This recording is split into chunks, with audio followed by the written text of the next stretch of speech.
Hey guys, how's it going? Hope you're doing well. My name is Crown, and today I'm going to read you some very interesting stories that I hope that you're gonna love. And now, without further ado, let's go!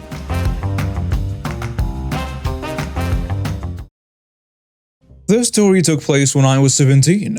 The cast: me, Kaz, my co-worker, Jay, my boss, and the entitled mom 1, 2, and 3. I work part-time as a waitress during my school holidays at a nearby restaurant. All's good, and I enjoy the people I work with. Hours and pay are reasonable. For context, I'm Asian, fairly skinny. On one certain busy lunch day, I just got out from the back and a table of 3 ladies and 2 kids were signaling to get my attention.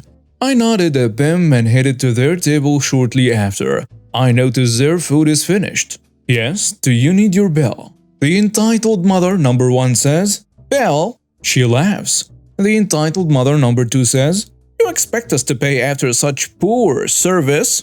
I'm sorry, was there something unsatisfactory? The entitled mother number 1 says, "The food was lousy. I called you over to make a complaint. We are not going to pay for this." I tell her, "I am sorry to hear that it wasn't up to your expectations, ma'am, but you can't have the meal for free. Your complaint is noted though." The entitled mother number 3 says, "How dare you say such a thing?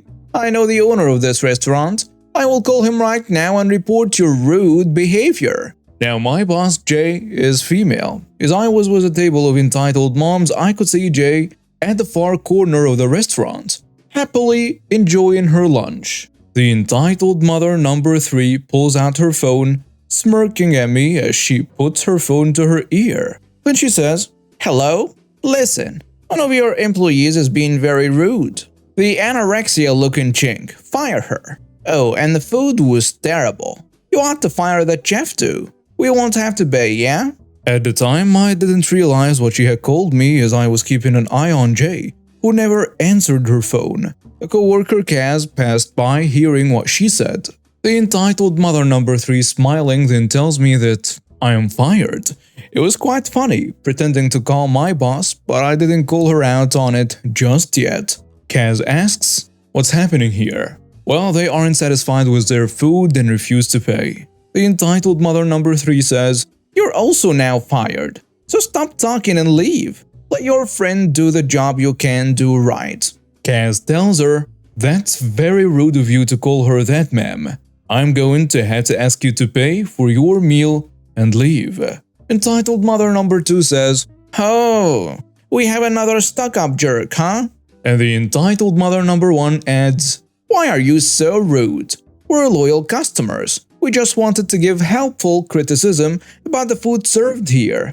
And this is how you treat us?" I've never seen any of these 3 ladies before. The kids look mighty uncomfortable at all that's happening. I looked at Cass and he looked over to Jay. The entitled mother number 3 says, "People like you are such a thorn in society. I should get the both of you fired." She groaned as if she was displeased and muttered the word, "Gross chink." I heard it loud and clear this time, and my eyes widened when I realized she meant me. Cass louder this time, "Ma'am, please stop being racist, and if you continue to refuse paying, I know the owner here. He should never have hired any of you worthless piece of trash." This of course attracts the attention of everyone in the restaurant, Jay included. She gets up from her seat as she starts to walk over. "Hey you," one of the entitled mothers tells her. "Me?" "Yeah, those earrings, take them off." Kazumi asks, "Why?" "Do you have any idea how customer service works? It's a compensation for the terrible food and terrible service from you. You shouldn't be able to afford them anyway, and it would be perfect for my daughter." My earrings aren't anything flashy, super simple stud type. I haven't got a clue on what she thought of its worth. I got really angry at her for demanding such an outrageous thing. The poor kid is about to say something to her mother, but thinks better and looks away. I really feel bad for her. I also felt like I should have said nothing and let Jay handle it, but I lost it. I say, "You have no right to ask me for the earrings. They belong to my mother." Lying about knowing my boss? Nonsense on that too. Do you think it's right to stomp on other people? To call them names? The entitled mother number 2 starts nudging over to the entitled mother number 3 to call the police, to report on my harassment, I guess. Jay swoops in, grabbing her phone, and she says, "That won't be necessary, for I have already done so. You're going to sit here until they arrive, and you will leave my employees alone." The entitled mother number 3 is practically screaming for her phone back, calling Jay a bunch of names. She was livid. Again, she pulls a stunt of knowing the owner, thinking Jay is just a manager, and threatens to get her fired too. Jay says, "Well, I know the owner. That's me. I'd advise you to kindly shut up now until the police arrive." All the entitled mothers go red in the face, and I think I saw one of the kids practically die inside of embarrassment. I still very much wanted to punch the entitled mother number 1 if it weren't for Kaz holding me back. When the cops arrive, the entitled mothers immediately try to push their overly exaggerated story of what happened. One even accused Kaz of touching their daughter. I think I saw steam coming out of his ears. Luckily, several witnesses called out their bluff and our statement were also taken. The entitled mothers sulkily paid for their meal and they were escorted out by the police. I don't know whatever happened to them. I'm sure Jay had pressed for more on them, but I never saw those ladies ever again. Years ago, I lived in a trailer park, manufactured home community. They were nice trailers, but they were still trailers. And during the summer when I inherited my dad's little fishing boat, I was informed I wasn't allowed to park the boat in our driveway. It fit completely in the driveway and did not hang out onto the road. When I mentioned that this rule was nowhere in my lease, they said, "Oh, the rule was just changed this year. It'll be on your next lease." And it was. I asked what they expected me to do with my boat and they said, "There's a community lot at the end of the block where tenants are expected to park their trailers and boats. You can park it there for free." Great, that'll free up space in my driveway then. I decided to play along instead of fighting it, and when I went to get my boat out of the lot that Saturday, the gate was locked. I impatiently stomped over to the office telling them I wasn't told the gate would be locked, and I wasn't given a key to get my boat out. "Oh, the residents don't get keys to that gate." Hold up. You're requiring me to park my boat there and you're not giving me access to my boat? All you have to do is call the park maintenance guy when you need to get something out and he will come open it up. Now I tried to argue with her about how inconvenient that is for literally everyone involved and how it would be so much simpler to just make a bunch of copies of the key and even sign one over to each person who has to keep something there. Hell. Let me borrow the key right now and I will go down the hardware store and I will pay to get my own copy made. You could even make us all sign for the keys with a fee if we lose it. Sir, we don't do that for security reasons. If there are multiple keys floating around there, anyone could get access to your boat. I decided to ignore how stupid that was, since if my boat was in my driveway, where I really wanted it, anyone could get access to it and that's what tongue locks are for. I smiled and said, "You know what? You're right. I wasn't thinking clearly. Please give me the phone number for the maintenance guy, and I will just give him a call when I need to get my boat out." I went home and checked the weather for the weekend. Warm, sunny, and calm all Sunday. Sounds like a perfect day for fishing. And you know what? I want to make the most out of my fishing trip.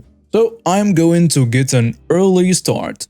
I woke up at 5 in the morning, got myself all ready, packed my gear into the back of my truck and drove on over to the trailer lot. I then called the maintenance guy who answered with a groggy and clearly still half asleep hello. I replied in my best chipper voice. "Good morning. I was told I have to call you to get my trailer out of the lot." "It's like 5 in the morning. You're going to have to wait." "No, sir. I've got things to do today and I need to get an early start, so I am going to need you to get into that lot right now." Him, with noticeable irritation in his voice, said, "Give me 5 minutes." About 10 minutes later he pulls up to the gate, very visibly disgruntled about the whole thing. I just give him a smile and a good morning. As he was unlocking the gate, he said, You need your trailer to move tree limbs or something? Oh no, my boat's on it, and I need it for fishing. That couldn't wait until a decent hour? Nope, my life doesn't revolve around your sleep schedule. Of course, if I had my own key to this gate, you wouldn't need to be here at all. I had a great day fishing, and when I got back, the gate was no longer locked, and I never saw a lock on it again. Edit. To be clear, part of the reason I didn't feel too horrible about inconveniencing the maintenance guy is because he was already on my bad side after a run-in about a year earlier when he tried to steal my wife's parrot cage. I was generally just useless at his job as a maintenance man anyway. This incident wasn't his fault and he didn't deserve my maliciousness in this instant, but I am also not losing any sleep over it. This is more of a used to work here but no longer do sort of story. So I used to work for a very well-known craft store that also sold a lot of fabrics. I was so excited to get hired at this store because I absolutely loved shopping here. My love for this store quickly went down the drain. We were forced to wear these huge neon green aprons that we weren't allowed to take home and wash. I'm a small woman, about 5'3". My apron came down to my ankles and my managers refused to order me a smaller size. Well, along with my apron dress, I was also scheduled 4 to 8 hours a week. I basically got paid enough to afford the gas to drive to work. I also had a manager who hated me for no apparent reason. I'd ask for a quick restroom break and get threatened with a write-up. Show up early for work, get accused of trying to rip off the company for extra money, and just blatant harassment. It's worth noting that I worked here for 4 months and none of the managers, including the general manager, remembered my name. The breaking part for me was when I got my new schedule for the week. My general manager had me down to work 12 to 14-hour shifts. Every day that week, I told my general manager about my college class hours, and she told me to just skip because they needed me more since she was going on vacation to Mexico. Ha, no witch. You can't remember my name and now you're going to work me to death because you want to dip out suddenly? Nope. I didn't show up for work that first 14-hour shift for the week, and nobody noticed. Fast forward to the end of the week, no calls from anyone. Okay, peace out. Now for the good part. I hadn't worked there for about 3 months when I got a random phone call. I answered and I'm instantly getting screamed at by some super pissed off lady. I deleted the store number so I didn't realize it was my old general manager calling me. Where are you? You were scheduled to be here at 11 a.m. and it's 2 p.m. Get here now. Who is this? How dare you? Have you forgotten who you're speaking to? Yes, actually. I'm writing you up as soon as you get here. You better get here as soon as possible. The crazy witch hangs up on me and I'm sitting there like, did she just now realize I haven't been showing up for work? There is no way, right? Well, I decided to be a jerk and I showed up to the store. Walked right up to my old boss, hoping she'd just lay into me so I could get her fired for yelling at a customer. Nope, she didn't even realize who I was. I ended up buying some mermaid scale print fabric and giving the store a super useless survey and using the general manager's name personally. Blocked the store number as well. Edit. I'm gonna clarify some stuff. Yes, they really kept me employed there for the 3 months I didn't show up for work. No, unfortunately I didn't get paid for them.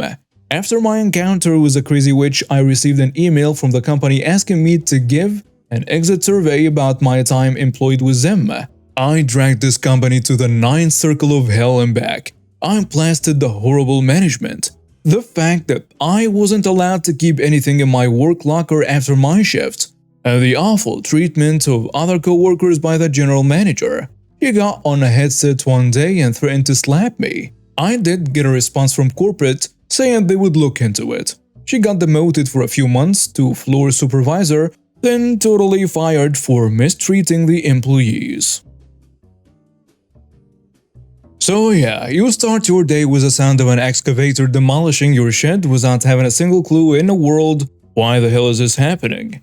I mean, I get it. I've had more than a couple of complaints from the so-called HOA in the past few weeks, regarding the renovations I did recently to my shed, since it was a safety hazard and almost collapsed due to getting damaged by the few storms we had in the past couple of years. For all I know, I got all of the licenses I need to proceed with rebuilding the shed the way it was, and that's all I did, by the way. Didn't add any extensions to it or anything of that sort, but the crazy HOA president didn't see it that way and insisted that I take it down completely because obviously I added more to it and took advantage of the situation and did what I always wanted to do: build a bigger shed. First of all, I had every right to do so on my damn property, cause well, it's my property and I wasn't violating any rules or bothering any neighbors if I did so. But I didn't. I really didn't. I just renewed the thing because it wasn't safe anymore to keep it in that poor shape. I got visited by many inspectors in the past few weeks due to having complaints from the HOA that I had illegal buildings on my property, but it didn't really take them long to know for a fact that these claims were all false, and they would leave eventually without reprimanding me for any violations. Well, as expected. Of course, these pointless visits drove that HOA jerk mad. He wanted a piece of me, that's for sure, and on this day he came to get it. Somehow, he managed to score himself an excavator and decided to drive it through my shed and take care of this problem himself.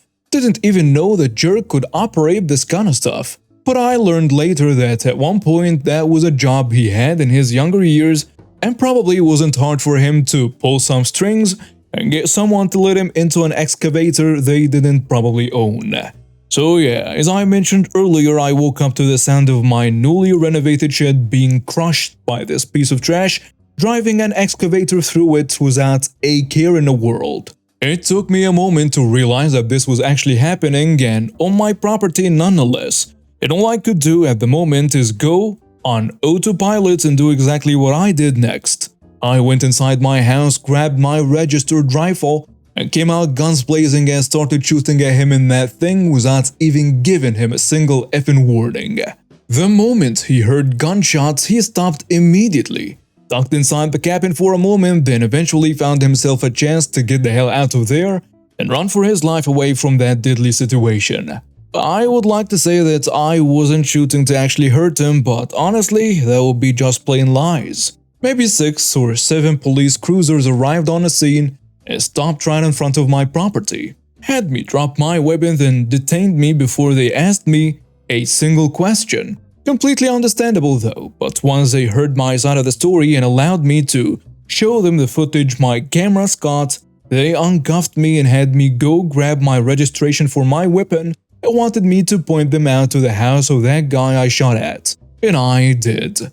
Some of them went in the direction of his house, got him out of there, handcuffed him, and shoved him in the back of one of their cars. Since rebuilding that shed cost me over $7,000, the charge of malicious destruction of property he caught turned out to be a felony in fact, and not a simple misdemeanor. And he ended up getting 5 years in prison plus a $2,500 fine. And honestly, we're just getting started here. I am surely suing him for the damages, and he also seems to be under a lot of fire for the excavator he managed to steal with the help of an insider that eventually got caught up in all of that crap as well. It just looks awful for him in the long term. As for me, I was treated like a sane man that found himself in a horrible situation and had to use force to defend his property and family from grave harm, and simply did what he had to do with the legal means that was at his disposal.